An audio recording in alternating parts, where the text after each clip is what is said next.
Assalamualaikum warahmatullahi wabarakatuh.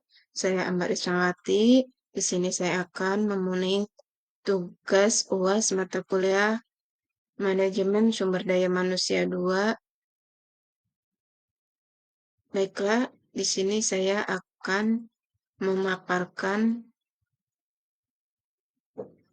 terkait konflik dan komunikasi dalam organisasi.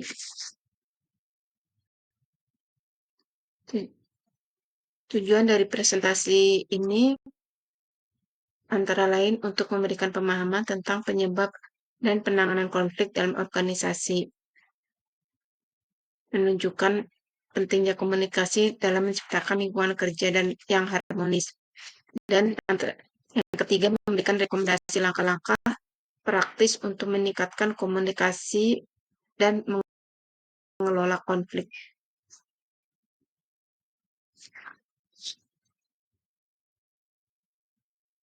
Mengapa menyebabkan timbul konflik dalam organisasi?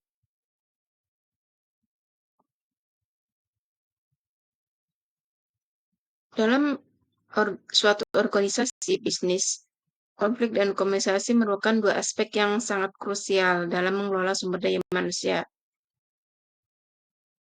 yang bisa menyebabkan timbulnya konflik dalam perusahaan.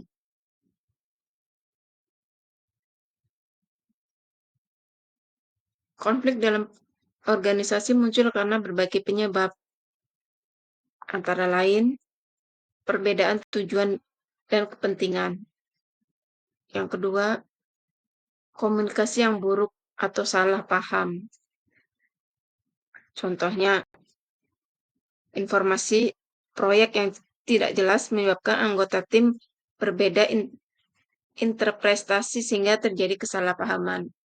Yang ketiga, perbedaan nilai keyakinan atau budaya.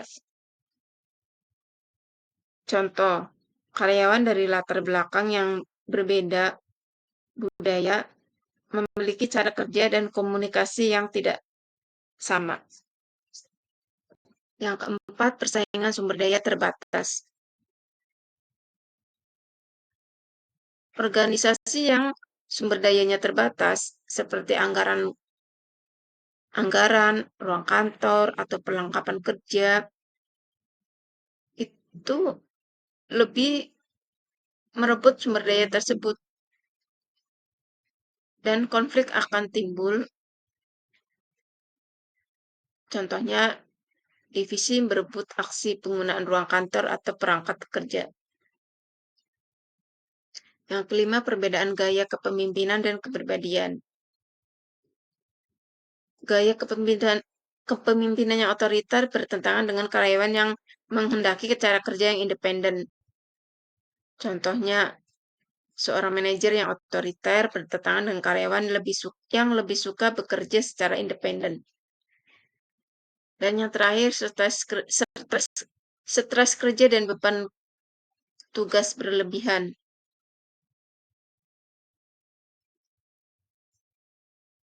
Kanan atau deadline ketat memicu ketegangan serta emosi yang mudah meledak di antara anggota tim sesama kerja. Contohnya, tekanan deadline memicu ketegangan dan emosi yang mudah meledak di antara anggota.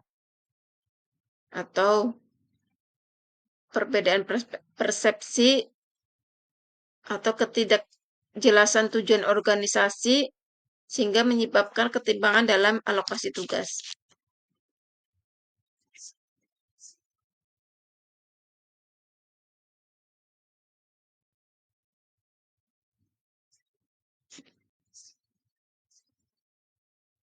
Metode yang efektif untuk menangani konflik dan menganalisis penerapannya. Antara lain dengan metode komunikasi terbuka, dengan mengajak pihak-pihak yang berkonflik berdialog secara jujur atau berempati sesama rekan kerja.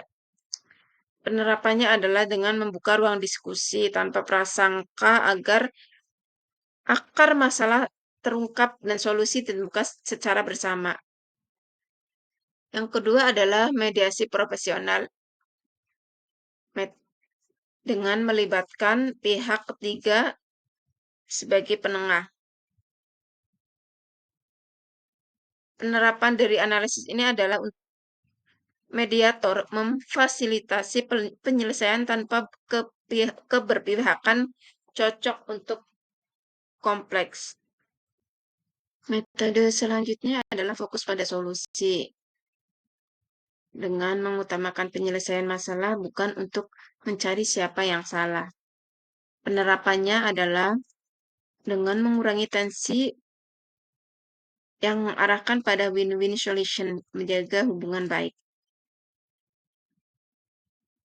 Metode selanjutnya adalah membangun budaya kolaborasi, yaitu menguatkan kerjasama dan saling percaya antar tim.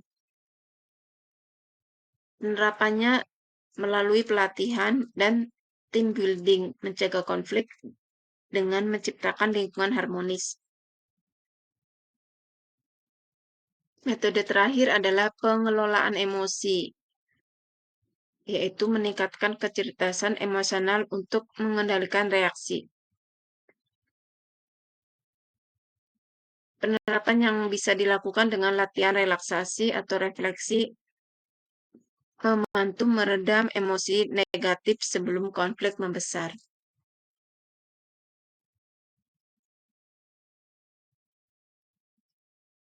Pentingnya komunikasi yang baik dan hambatannya.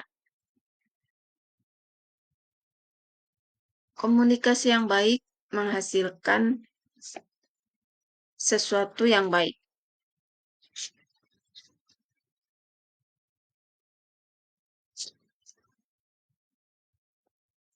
Dengan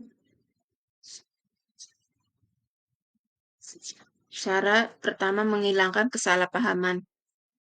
Yang kedua meningkatkan koordinasi. Yang ketiga memperkuat budaya transparansi. Dan yang keempat menjaga motivasi tim.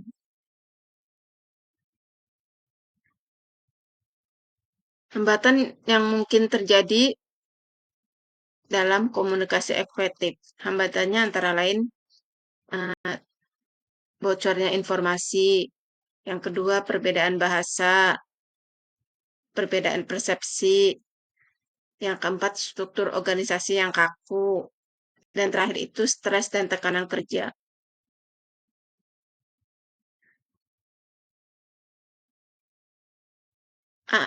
Yang merekomendasikan pedoman komunikasi yang banyak bagi manajemen SDM adalah dengan menerapkan komunikasi terbuka dan transparan,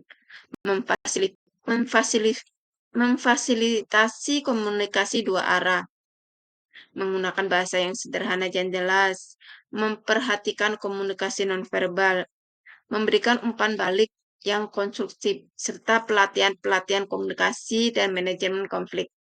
Dan yang terakhir, menggunakan media komunikasi yang tepat.